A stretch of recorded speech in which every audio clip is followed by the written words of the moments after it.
Okay, in this video we're going to define a new robot and solve it using the IKBT package.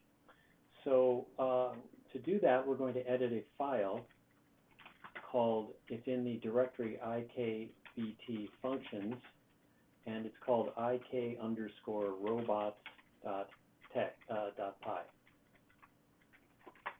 And I've opened it in my editor here. And we're going to create a robot called Olson 13. It actually is one of the predefined ones, but I've deleted it. So the way we're going to do it is to take this, to copy an existing robot from its if statement to the next one, and paste it twice, and then rename it. So this is going to be called Olson 13, and this is a student project in 2013. And then we're going to edit these DH parameters and update them. So I'll pause while I edit this matrix. Okay, so I've made all the edits to the DH parameters.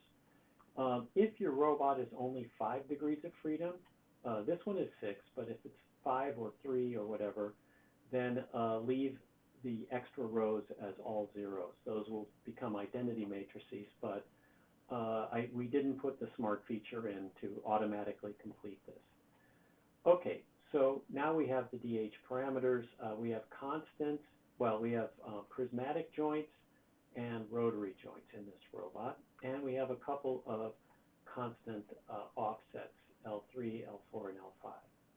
So the first, continuing, we work on this vector VV, which just tells the program which joints are rotary and which joints are prismatic. So in this case, the first two are prismatic, and then the rest are rotary, 3, 4, 5, and 6.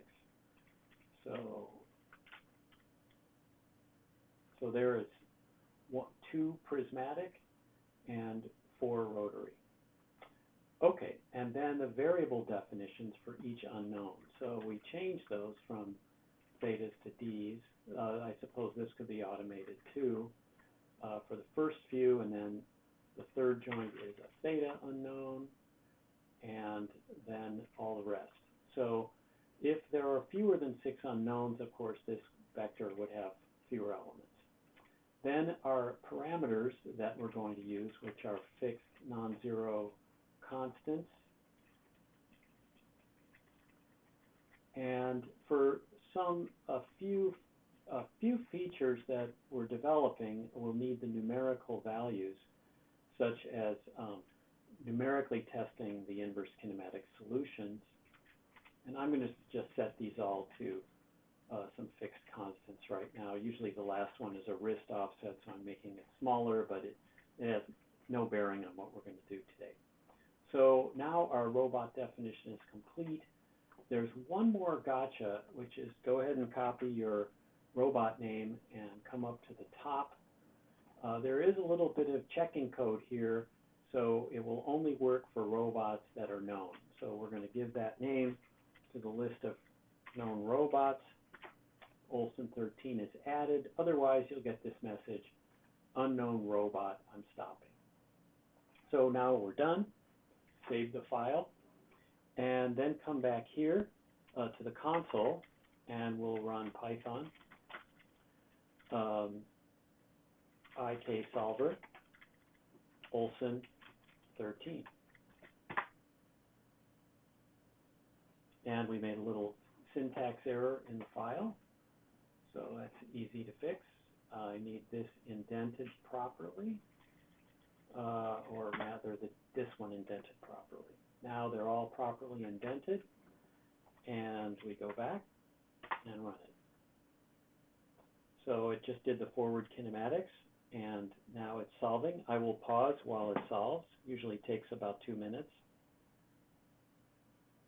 So now we're going to go into the LaTeX directory, and we're going to compile the report.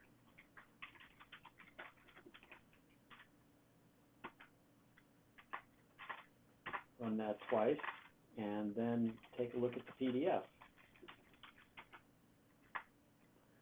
And so this is what we just solved. The DH parameters are here.